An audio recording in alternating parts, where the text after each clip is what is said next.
What is happening, guys? Welcome to Eagles Post Game Live. Today we are reacting, talking our top takeaways, our player of the game. The Eagles get the W today against the Washington football team. They moved to 9-7 on the season, 20-16. It was, the same pattern keeps coming up week after week after week. Tale of two halves. Oh my goodness, guys. Let's break it down. I'm going to start off with my guy over here. He is Ty freaking Book at TyBook3 on Twitter. What's up, Ty? Playoffs? Let's go! Let's go! Wow, I got it. I didn't just throw my son. He fell on his own. What a tough first half to watch.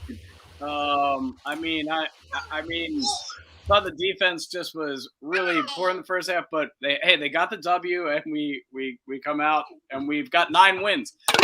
My dad told me it was going to happen this year, and I called him a complete idiot. I didn't think that was even possible. All right. Wow, I'm already throwing Ty my player of the game for managing all of that right now. A ball just hit my beer and spilled it over. Well, minus the Notre Dame shirt. Sorry. Well, yeah, that's just because I was cleaning today and I needed to get something. That's beer all over it now. Oh, man. Also joining us, I'm going to throw it to my man, Rob, down there. Rob Lange at Philly_Menace. What's good, Rob? This was the first game where I was vocal, like angry vocal through most of the game all year. I've kind of sat here all year with no expectations, but today, you know, I was nervous about the game. I mean, I was looking back. Thank God I was in my basement with my 3 TV setup because I was a raving lunatic watching today. But look, it doesn't have to be pretty right now, right? No one thinks the Eagles are a pretty team. So a win is a win. We could be pissed at them through most of the game if they come in on top. And now 2 things that could very well happen tonight. You know, when we go to bed tonight, the Eagles could be a wild card playoff team. And I don't think any of us saw that as a remote possibility to begin this. Absolutely not. And then we got my man. He is Shane at @halfandhalf_TPL. What's good, Shane? You're muted, man. Oh, now can we hear me? Yeah, you're good. All right. It's been a wild turnaround. You know, 2 months ago, we were sitting here talking about the Eagles had 3 potential top 10 picks, and now all 3 of those picks could be playoff picks. The Eagles could be resting starters next week if a few things break their way. So just kind of a wild turnaround to this season. It's insane, right? And so you talk about turnarounds. Let's jump into this first half here, which we got to talk about. Just like last week, the Eagles got the W last week, but that doesn't paint a picture of everything that we saw here, although there was a lot of differences in this game. You look at that first half, the Eagles were down 16-7. Heinicke just absolutely shredded the Eagles defense, 169 yards. He was 14 of 17. Heinicke was super comfortable in the pocket. He was getting the ball out quick, on time. He hit 6 different football team wide receivers literally within the first 2 possessions of the game. He legit, to me, looked like Derek Carr against the Eagles in many respects. The Eagles had no answer for him whatsoever. Offensively, it was a mess. You had, especially on the offensive line, Lane Johnson, who was like one of our standouts of last week, really struggled here again. And it really wasn't until late in the second half the Eagles' offensive line started to finally cement themselves in this game. You look at kind of what the Eagles were, facing. The Washington football team stacked the box. They forced Jalen Hurts to beat them. And sure enough, this was probably, Shane, I'm going to throw this to you soon, one of Jalen Hurts' best games as an Eagle. The dude was scrambling. The dude was escaping pressure. He made several big throws, third down throws. Let's look at Jalen Hurts' numbers on the day. Jalen Hurts finished 17 of 26, 214 yards, no passing touchdowns. But we had some question marks about whether he was injured and such. He was not, man. He looked great on the ground. He had 7 carries, 44 yards. I'm going to throw it to you, Shane. What was your general takeaway for Jalen Hurts today? I thought this was one of his better games as a passer. Purely as a passer, I thought it was one of his better games of his career so far. Obviously, he looked pretty good the last time we faced Washington. They don't have a lot of a secondary to begin with, but I was encouraged by what I saw from him today. He made a few plays with his legs, but for the most part, it was through the air, and that's what he's going to have to do. You saw a team today that came in, they got an early lead. They were determined to load up the box and make Hurts beat them through the air, which is what playoff teams are going to do. And Washington's not a playoff team. They don't have a playoff secondary, but Hurts did it. And I'm not sure he would have done that 2 months ago. So it's encouraging growth. I want to see it continue. I'm excited to see them against, a little bit stouter defense. Absolutely. Should we sign Antonio Brown? Comment of the day. Quentin always brings the fire, man. He's always one of our bags. He's so funny, man. He just gets me. All right. What about you, Rob? What was your takeaway on Jalen Hurts today, man? We got to lead off with Jalen Hurts. Listen, Jalen Hurts was one of the main cogs to make this thing go today. He threw the ball well. He threw it effectively. He kept plays alive with his legs and then was able to get the ball out to guys. Now, some guys had to go and make plays. Goddard had to make a hell of a catch. Your boy Greg Ward had to make a hell of a catch. How about Greg Ward? Your boy Jalen Reagor couldn't make a hell of a catch, but that's besides the point. I won't go in there anymore. But listen, Jalen Hurts, we asked at the beginning of the season to see progress throughout the season. I think we've seen it. I'm not saying he's a finished product. I'm not saying he's a Super Bowl quarterback. But what I am saying is he is the quarterback for this year, for hopefully a playoff game or two, and for next year. I don't think that debate can still happen because if they would have lost today, it would not have been on Jalen Hurts. Like, this wouldn't have been a loss on Jalen Hurts because he played poorly. It would have been a loss on the defense and Jonathan Gannon and, some things like that. So all in all, I'm happy for the kid because he's so easy to root for. And the fact is, so far this season's been a quote unquote success for him. And today was a good culmination of it. Absolutely. What about you, Ty? I thought he played really well today. He managed the game well. He reminded me of Donovan McNabb, first year Donovan McNabb, not trying to do too much, scrambling out of the pocket, avoiding pressure. You mentioned that Washington was stacking the box and it took things away from the Eagles. A lot of teams have done that over the last couple of weeks. I thought we got away from the run a little too early just because Sanders was out. And it's not like Sanders has been there every week anyway. And I think that had a lot to do with the offensive line not finding much rhythm. I think that's a big thing for them. They need to run the ball early, and that gets the offensive line off and running.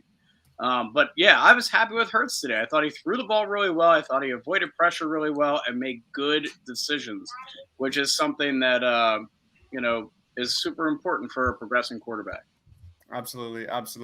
Anthony Painter says Hurts looked good, but our offensive line hasn't gotten enough credit. I mean, we've been on this show. We've been pumping up this offensive line week after week after week. So the offensive line has been amazing the last 7-8 weeks. Just amazing. Yeah. This actually, they struggled here in that first half. You look at that, especially that first half. You look at Eagles running backs. The Eagles running backs in the first half, 9 carries for 12 yards. Jalen Hurts had a huge run for 22 or so. Other than that, they didn't do a goddamn thing until the third and fourth quarters. And that's really when you talk about this game and how the Eagles were able to just take momentum away from Washington was how they started this third quarter. You look at the Eagles offense, they got the ball first. You had a 18-yard reception from Boston Scott, a 13-yard reception from Goddard. It was a 14-play, 75-yard touchdown possession for the Eagles. That one of Jalen Hurts' best, possessions there as a quarterback. I can't wait to look at tape for that. And then on the other end, you had a TJ Edwards blitz that led to a Josh Sweat sack on the edge that just completely shifted all momentum to the Eagles. That was just massive. There are a lot of turning points in this game. I look at that for the Eagles in the second half, cementing their will against Washington that eventually led to the Eagles' W. But we can't talk about just the good. We have to talk about the bad, and that is Jonathan Gannon. Jonathan Gannon and his struggle, creating pressure, getting for the most part in the first half, the Eagles were getting to Heinicke. They just couldn't wrap him up. That was the storyline of the first half, was Heinicke escaping pressure again and again and again and making timely throws.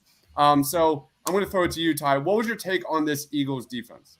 I don't know about escaping pressure. So Shane, you might have more notes. I'm too busy tweeting to take my notes. But like, I had him under pressure 3 times in the first half. Okay. So in the second half, way more. But like I said, I'm trying to tweet plays as they happen, trying to keep people up to date. So it may have been more than that. I honestly thought that we were in a Derek Carr situation where I was sizing him up for a gold jacket. In fact, I put that on Shane's Twitter at one point. I was like, he's 42 long gold jacket, just so everybody knows. I'm just so unenthusiastic about Jonathan Gannon and his defensive approach. I don't know if it's that he doesn't have the defensive weapons he wants, but that first half was a joke. I mean, there was just wide open receiver after wide open receiver, and it just it was painful to watch. It similar to that Vegas game, and I'm struggling with that right now. I can't wait till he's a head coach for somebody next year. I hope we go and get somebody that isn't like Jim Schwartz. Because what about you? What about you, Rob? Yeah, I mean, the Jonathan Gannon thing is dead on, but I want to focus. Ask me your question again, because I'm all over the place in my mind right now. So what was your kind of impressions on Jonathan Gannon's defense today? Because you look at the last several weeks, you know, again, who have they played really?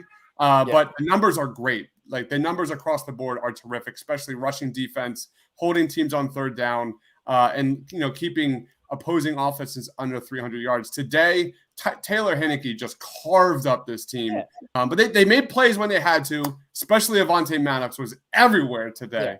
Yeah. But that's the question. Well, I mean, the last drive, the soft coverage on the last drive drove me absolutely insane. And I mean, you get bailed out by just an unbelievable interception by Rodney McLeod as Heinicke's going right back down the field. Now, the defensive line showed up a little bit more in the second half. They were getting there. Josh Sweat with an incredible game with 2 sacks, a couple deflections. But listen, I just don't like the way Gannon calls a game. I think it's too soft. He'll send a true blitz every once in a while, and it gets home, and then you don't see it again. And it's, like even on that last drive, the first down, it was incomplete. The second down, they blitzed. It was only like a few yard gain or something. And then he went soft coverage, and the tight end catches a crossing route and just runs over and gets the first down. Like, blitz this guy. Like, Heinicke's not that good where he's going to carve you up if you blitz him. Just go after the guy. I think the stats are misleading. I think the offense controlling the clock as much as they have over the last 7 or 8 weeks with the run game has been as good of a defense as the actual defense. So, yeah, I mean, I'm not thrilled with Jonathan Gannon, and I think I'm kind of done with him. I really hope he gets a head coaching job after this year. What about you, Shay? Yeah, it was more the same. I don't understand how this team always starts slow. I mean, last week it wasn't the defense starting slow. They held the Giants to 3 points in the first half, but the offense started slow. They're down 16-7 at half. Now, I don't think the offense really started slow. They drove down and had a turnover on downs, some things like that. So the offense was moving the ball, but the defense, they've got to put together 4 quarters of football from both sides of the team. You can beat Washington falling in a 16-7 hole. You can beat the Giants only putting up 3 points in the first half. Good luck walking into Tampa or to Los Angeles to face the Rams in a couple of weeks, or Dallas if you face up against Dallas. Good luck being down 2 scores or only scoring 3 points in the first half and coming back. It's not going to happen. And so by virtue of being a running team, the Eagles have to jump out to quick leads. They've got to play from ahead, and they're not doing that. And that's really concerning as you look into a playoff push. Yeah, it's obviously his defense is just far too conservative. It is far too conservative. Even the play of the game, defensively, one of the plays of the game that Josh Sweat sack came from a TJ Edwards blitz. It's almost watching like a slow death at times. Like it's just brutal to watch. And they just got to up that aggressive play. They got to get to the quarterback. I'm tired of the 4-man rush. I'm going to throw it to you, Shane. What else do you want to talk about in this pod before we get to player of the game? I don't know. Can the Eagles just make something easy for once? This was a classic NFC East game. I'm so tired of having to sweat these games out. Like I talked on my preview pod for Chalk Talk about this game, and I said that their offense has nothing. They've got Terry McLaurin, and that's it. Gibson's out. Like, they've got nothing. This is a game that the Eagles should dominate. And I said on the podcast, but this is the game that historically the Eagles will lose or struggle in. And they do, and I don't understand why. And it's frustrating. I mean, I'm glad they got the win. They just you can't start the way that they have historically been starting games, even during this winning streak. You can't do that against good teams. And I don't know what week 18 is going to hold, if either Dallas or the Eagles will be playing their starters, but come wild card weekend, the Eagles are going to get blown out if they start a game like they have the last few weeks. And that's concerning. It's been the recent pattern is the Eagles need to start playing 4-quarter football, or this team has no shot come playoff time. Yeah, Ty. Can I ask you guys, did you think that after the game that was played, that Avonte Maddox PI was that terrible or what? Oh my! I'm sorry. They let everything go throughout this game when it came to that. I mean, they were just letting them play ball. I just couldn't believe it. Look, the game really should have, that kind of should have been it. But it's the way this game goes. I mean, and for that, if you're going to call that, then they should have called the interference on Goddard when Goddard got held trying to cross the middle of the field, and Jalen Hurts ended up overthrowing him because of it. But the refereeing. I tell you what, the one thing that I just wanted to mention, Nick Sirianni's play calling continues to grow, and I mean it goes understated, but the catch that Goddard makes when he comes back across the field and the pressure makes it so the Ertz can't get all his, if he catches that in stride, it's a touch. There's no one within 40 yards of Dallas Goedert there, and the game's over. You know what I mean? He fell down on the ground, Rob, and was like, "Oh, somebody's gonna touch me," and then was like, "Oh wait, there was no one there." Yeah. So I just continue, as much as I continue to hate Jonathan Gannon, I continue to fall in love with Nick Sirianni as his head coach. And I don't say this often because I hate the front office these days, but listen, they went to Frank Reich. They said, "What do you think of this guy?" Kudos to them. I think they got themselves a football coach. I don't know how great he is, but I certainly think he's a solid football coach. And his attitude on the sideline and his energy, I think, is something in this town we haven't had in a head coach in a long time. When you go Ray Rhodes, to Andy Reid, to Chip Kelly, to Doug Peterson, none of them had energy like Nick Sirianni does. So I'm loving every minute of it. Love it. Anthony says they play bend, don't break defense, just like Jim Schwartz's defense. He's tired of defensive backs playing so soft and never getting physical on the line of scrimmage. Other than Avonte Maddox, who was just that tackle he had, just an underrated play in this game. That was a massive tackle he had. So was his pass interference play. Right after that, right? Yeah. Washington had one penalty for 4 yards. Oh God. Oh man. I hate complaining about the refs, but it is like this was bad. I don't talk about refs very often, but the drive after the Avonte Maddox ticky-tack wasn't a pass interference penalty flag. Then you get that underthrown ball to Jalen Reagor, and the guy's got his back to the ball and clotheslines him because he has no idea where the ball's at.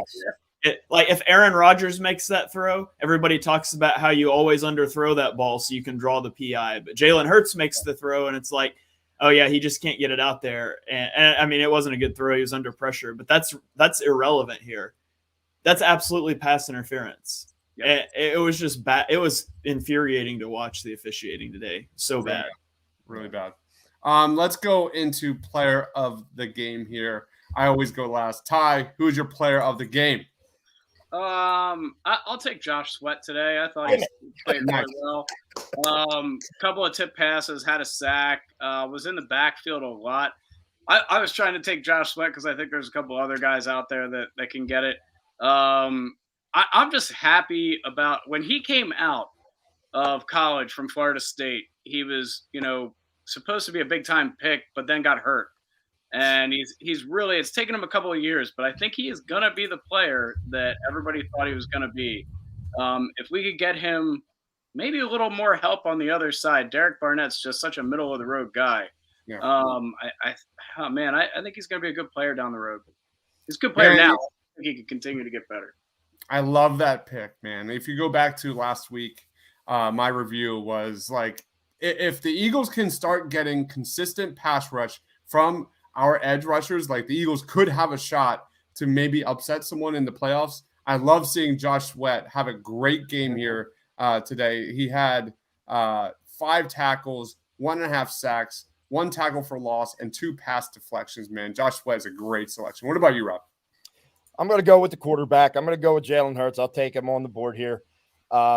He did everything. Look, this was one of the first games where the running game really took a while to get going. I know that they still get over 100, I think, with it. But, he had to make plays. And not only throwing the ball from the pocket, but extending plays and making them and making the right decisions and running when he should run and passing when he should pass. I thought overall Jalen Hurts looked like a pro quarterback today and played one of his best games. And I think that is why we're sitting here now rooting for the 49ers and the Packers today from, say, going to bed tonight in the playoffs. Nice. What about you, Shane? I'm going to go with my guy, Avonte Maddox. Yeah, nice one. So excited to see him. I was trying to tell everybody all offseason this was his breakout year, that they were finally going to get him in the slot. And I thought he was everywhere, and he made a lot of plays today. He got flagged once when he shouldn't have on another good play.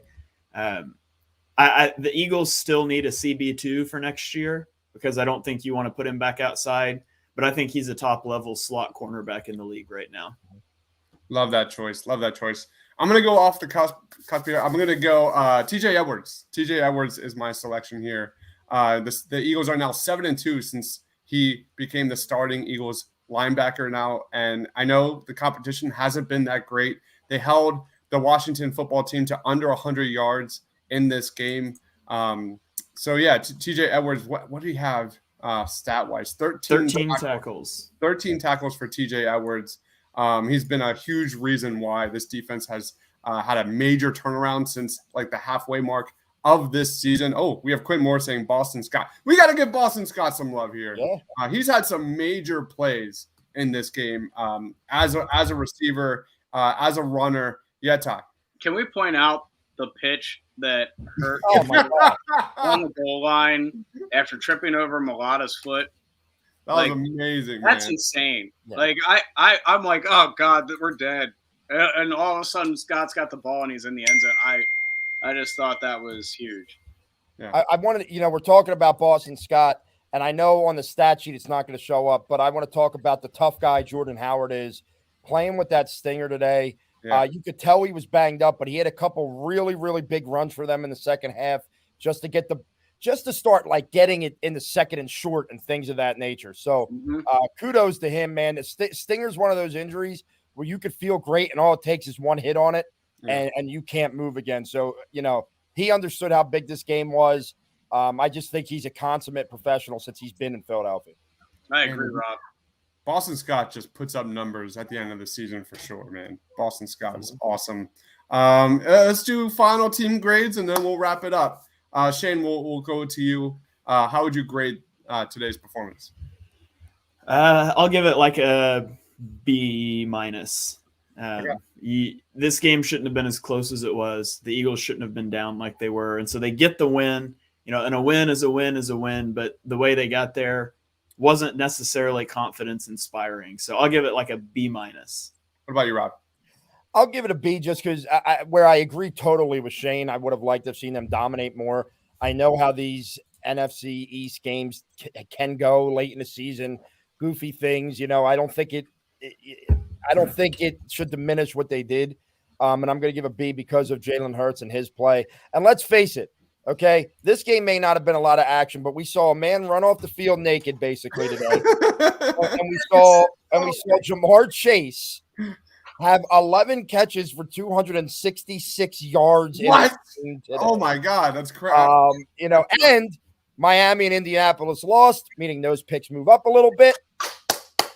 So all in all, it's been a good day for the Birds. Hopefully, it ends really well with a playoff win. Did you guys see the play where Goddard got tangled up in the net and then flipped over the massage table? By the way, I was watching that. The end of that play, I just about fell out of my chair laughing. Like, it's a good catch, and then he gets tangled up in the net, and flips over. Then I'm he just telling comes you up right signaling now, first down. He purposely jumped over that table. He could have stopped himself. He was like, I'm just going to go for it now. I love it. I love it. What about you, Ty? How would you grade today's win? C+. Washington's a bad football team, and they're not just a bad football team. They have huge holes. The secondary is really bad. Their running game, they're missing Gibson. Their offensive line is not terrible, but I was just really, they're a C+ because I thought the offense actually hung in and played a tough game. But to keep moving forward, if they do make the playoffs, they're going to have to keep their shirt and pads on and not throw them into the stadium like Antonio Brown did today. And the defense just felt like they didn't come to play in the first half. Now, whether that's coaching, whether that's just not being prepared, I just could not get past how many times they had 3rd and short or 2nd and short, and they gave up 5 to 6 yards on the ground to Patterson or Wendell Smallwood. Guys that I mean, we're talking about some cast-offs here that we're shredding what is supposed to be a really strong defensive front. So C+ for me. Happy to get the win. Just noticed I saw Trey Lance is playing for the 49ers. Is Jimmy G out? Yeah, I don't know. He's got a torn ligament and a UCL fractured ligament. thumb. Yeah. Okay, so maybe the 49ers aren't as sure of a thing as I thought they were to beat Houston. Probably still. I don't. Hot take. They're a more sure thing to beat Houston now than they were if Jimmy G played. I've been saying for months that it makes no sense that they traded up for Lance and aren't playing him. By the way, breaking news. Bruce Arians just announced that the Buccaneers have cut Antonio Brown. So go get him, Howie. Oh, my God. Totally joking. God. Don't clip that. If they sign Antonio Brown, I'll watch every game from here on out without a shirt on. And nobody wants that. But will you do the post-game show? Oh, absolutely, absolutely. There you go. I'll do Pull the Pin podcast on Monday at 3 p.m. without a shirt. Your co-host would be so confused. All right, yes. I'm gonna go B for my grade. I know the defense got carved up like a holiday ham, but for me. You look at Jalen Hurts again, 214 passing. You look at kind of the game plan to beat the Eagles that stack the box, limit the run game, make Hurts throw. I thought there were several times in this game that really impressed me. Again, after this game, I'll be putting out the Jalen Hurts tape. And I thought he had a terrific game. For me, I'm going to B because that's at the end of the day, it's about Jalen Hurts. And if the Eagles are going to win, Jalen Hurts has to make timely throws. He has to make quick decisions. And I think, we talk about whether or not he's improved as a passer. I thought this game was a good, exhibit A of that. I thought he had a very strong game in this one. So let's wrap it up. Shane, where can we find you, man? What do you got going on? You can check me out on Twitter at @halfandhalf_TPL. Check out Chalk Talk, a twice-weekly podcast with me and Mark Henry Jr., previewing and reviewing every game on the NFL slate. So we'll probably be live on Tuesday night with a full review show for Week 17. All right. What about you, Rob? I just want you guys have to take the Twitter and see what happened as Jalen Hurts was trying to walk off the field. What? I saw that. We ripped Washington Stadium because it's the worst stadium in the world, and guys are reading over to slap hands, and the whole thing breaks and they all fall. What? Jalen Hurts' feet.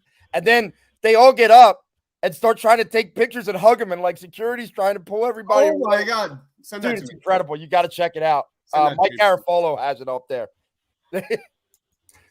Oh my God! Wait for it. But then wait, you're like, oh my God, is somebody hurt? And they all just get up and want to take pictures.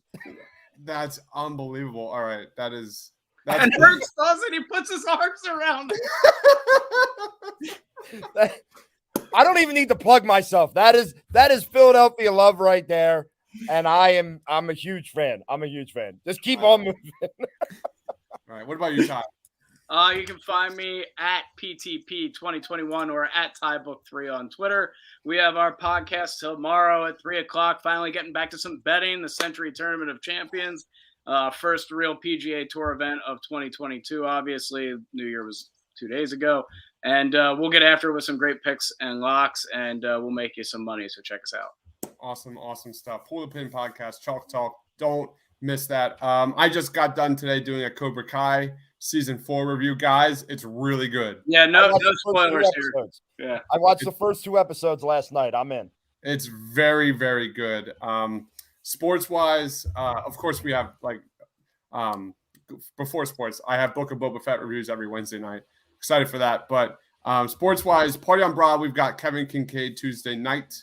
And I've got Kai Carlin Thursday night. So just some quick Sixers podcasts interviews that we'll be doing this week.